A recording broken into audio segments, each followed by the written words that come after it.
Hello student, welcome back to my channel. This is Sonia Jain. तो बेटा आज हम करेंगे डीओई से आई हुई वर्कशीट नंबर 17 क्लास 7 के लिए। सब्जेक्ट है सोशल साइंस ज्योग्राफी। डेट है इसकी 23 नवंबर। टॉपिक है एयर। तो बेटा वर्कशीट स्टार्ट करने से पहले अगर आपने मेरे चैनल को सब्सक्राइब नहीं किया है तो जल्दी से चैनल को सब्सक्राइब कर दीजिए, बेल आइकन को प्रेस कर दीजिए ताकि जब भी मैं नेक्स्ट वर्कशीट अपलोड करूँ तो आपको उसका नोटिफिकेशन मिल जाए। तो चलिए स्टार्ट करते हैं। Our atmosphere is divided into 5 layers. हमारे एटमोसफेयर को 5 लेयर्स में बांटा गया है which start from the earth surface, जो कि अर्थ के सरफेस से स्टार्ट होता है। All layers are important and useful to us in different ways. तो जो सारी लेयर्स है हमारे लिए काफ़ी इंपॉर्टेंट और यूजफुल है। कहने का मतलब ये है कि हमारी जो एटमॉस्फेयर है उसमें कितनी लेयर्स है, 5 लेयर्स हैं, ठीक है, जो कि अर्थ के सरफेस से स्टार्ट होती है और सारी ही लेयर हमारे लिए बहुत इंपॉर्टेंट है। यहाँ पे देखिए एक डायग्राम भी बना हुआ है जिसमें आप देख सकते हैं ये ट्रोपोस्फेयर है, ये स्ट्रेटोस्फेयर हो गया, ये मेसोस्फेयर हो गया, ठीक है। इसी तरीके से ये 5 हमारी क्या है, लेयर्स हैं, ठीक है। एटमॉस्फेयर की 1 2 3 और ये नीचे 2 और हैं, 4 और ये 5, ठीक है।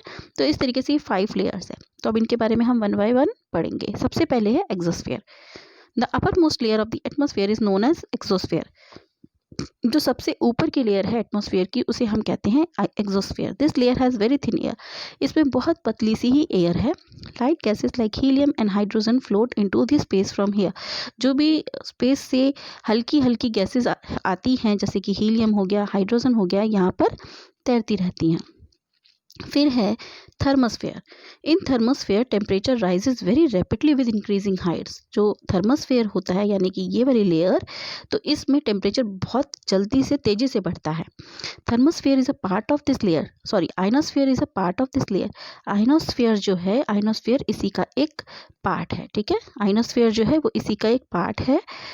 It extend between 80 to 400 kilometre. ये 80 किलोमीटर से 400 किलोमीटर तक है। This layer is used for the use of wireless communication such as mobile, internet, radio etcetera. तो देखिए ये जो है वायरलेस कम्युनिकेशन के लिए यूज़ की जाती है। जैसे कि हम मोबाइल, इंटरनेट, रेडियो सब देखते हैं, तो ये जो हम करते हैं मोबाइल का हम यूज़ करते हैं, तार तो कोई होता नहीं है, केबल तो कोई होता नहीं, फिर ये हम कैसे हमें इसके सिग्नल वगैरह मिलते हैं। तो ये जो हम इसको चला पाते हैं, जो मोबाइल्स को और रेडियो को सुन पाते हैं, इंटरनेट का यूज़ हम कर पाते हैं, ये सब थर्मोस्फेयर लेयर के कारण कर पाते हैं, ठीक है। In fact, radio waves transmitted from the earth are reflected back to the earth by this layer. यहाँ तक कि जो रेडियो वेव्स है अर्थ से यहाँ इस थर्मोस्फेयर में आती हैं और थर्मोस्फेयर से रिफ्लेक्ट होके वापस अर्थ में चली जाती हैं, ठीक है। तो मतलब जितनी भी अर्थ वेव यहाँ आती हैं, उसकी रेडियो वेव्स की आती है, वो इससे रिफ्लेक्ट होके वापस अर्थ पे पहुँचती है। फिर है मेसोस्फेयर। मेसोस्फेयर आप देख सकते हो ये वाली लेयर है। देखिए इसमें कुछ यहाँ छोटे छोटे से आपको दिख रहे होंगे वाइट वाइट, ये मेट्रॉइड्स होते हैं, इसके बारे में हम पढ़ेंगे। This is the third layer of the atmosphere. It lies bit above the stratosphere. ये जो है ये थर्ड लेयर होती है और ये किसके ऊपर है, स्ट्रेटोस्फेयर के ऊपर है, ठीक है। It extend up to the height of 80 kilometre. ये 80 किलोमीटर तक है। अगर आप देखो तो यहाँ से स्टार्ट हो रही है और ये 80 किलोमीटर तक है, ठीक है। Meteoroids burn up in this layer on entering from the space. और इसमें क्या होता है, जो भी स्पेस से मेट्रॉइड्स आते हैं वो यहाँ पर आके जल जाते हैं, खत्म हो जाते हैं, ठीक है। तो इधर स्पेस से जितने भी मेट्रॉइड्स आते हैं वो मेसोस्फेयर में आके बर्न हो जाते हैं, ठीक है। उसके बाद है stratosphere. Above the troposphere lies the stratosphere. अब ट्रोपोस्फेयर के ठीक ऊपर सबसे सेकेंड लेयर जो है वो क्या है, स्ट्रेटोस्फेयर की है, ठीक है। It extend up to the height of 50 kilometre. और ये कहाँ तक है, 50 किलोमीटर तक है। ये देखिए यहाँ पर है, यहाँ तक 50 किलोमीटर तक है। This layer is almost free from clouds and associate weather phenomenon making condition most ideal for flying aeroplane. तो ये जो लेयर है इसमें क्लाउड्स ना के बराबर होता है और इसकी ऐसी मतलब ये जो कंडीशन होती है ये एरोप्लेन उड़ाने के लिए फेवरेबल होती है। मतलब ऐसी कंडीशन में एरोप्लेन उड़ाई जा सकती है। देखो क्लाउड्स नहीं होंगे तो बारिश वारिश या कुछ ऐसा मतलब टकराने का कोई चक्कर ही नहीं होगा, तो एरोप्लेन आराम से उड़ाए जा सकते हैं, ठीक है।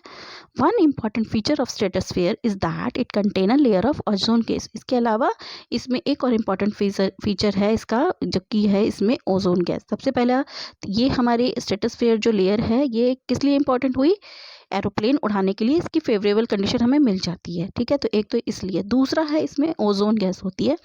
Ozone layer protect us from the harmful effect of the sun rays. Ozone layer का क्या काम होता है?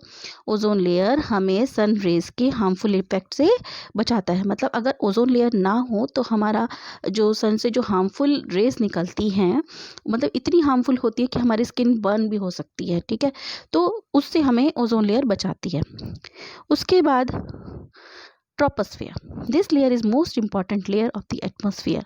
देखिए सबसे पहली लेयर क्या है? ट्रोपोस्फियर ही है, और ये सबसे इंपॉर्टेंट लेयर है। It's average height is 13 kilometre, और इसकी एवरेज हाइट कितनी है?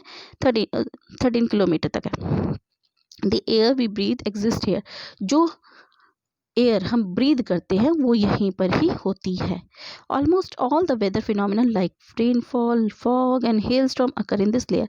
यहाँ मतलब जितने भी वेदर की वो होते हैं ना, जैसे रेनफॉल हो गया या फॉग हो गया या हेल स्टॉर्म हो गए, ठीक है, ओले वगैरह जैसे कहते हैं, वो इसी लेयर में होते हैं। ठीक है, तो बेटा यहाँ पर ये हमने सारी लेयर्स के बारे में पढ़ा। अब आगे इसके क्वेश्चन आंसर देख लेते हैं। आगे है right the names of the layers of the atmosphere related to the picture. अब आप यहाँ पे देखिए पिक्चर्स में इनका नाम लिखना है। देखो सबसे पहले यहाँ पे एरोप्लेन उड़ रहा है, तो हमने क्या पढ़ा था? एरोप्लेन जो उड़ता है कौन सी लेयर में उड़ता है? स्ट्रेटोस्फेयर लेयर में उड़ता है। यहाँ देखिए पिक्चर में भी ड्रॉ हुआ है, ये देखिए ये एरोप्लेन है, और ये कौन सी लेयर है? स्ट्रेटोस्फेयर, सेकेंड लेयर जो होती है हमारी स्ट्रेटोस्फेयर। ठीक है, उसके बाद यहाँ पर देखिए ये जो है ये एक मेट्रॉइड्स है। ठीक है, और हमने पढ़ा था मेट्रॉइड्स मेसोस्फेयर में आकर बर्न हो जाता है। यहाँ पे देख लेते हैं डायग्राम में, ये देखिए ये मेट्रॉइड्स है, और ये जो है इधर आके बर्न हो जाता है मेसोस्फेयर में, हमने पढ़ा था। ठीक है, यहाँ पर ये लिखा। ठीक है, इसके बाद यहाँ पर देखिए ये है रेडियो वेव्स। रेडियो वेव्स हमने कहाँ पढ़ा था? थर्मोस्फेयर में। ठीक है, तो ये हमारा थर्मोस्फेयर हो गया। ये है हमारी एग्जोस्फेयर, ओके, और ये है हमारी जो लास्ट है ये है troposphere.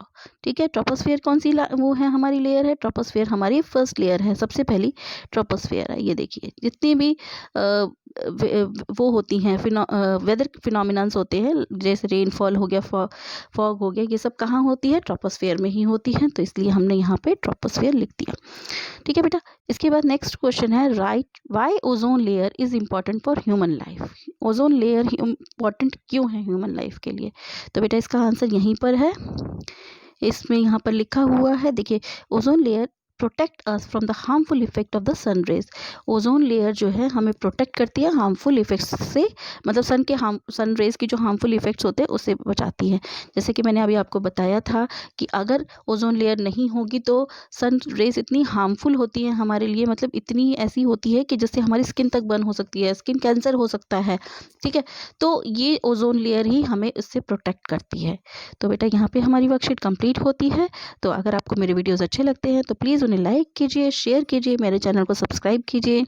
So stay tuned for more videos. Till then bye bye.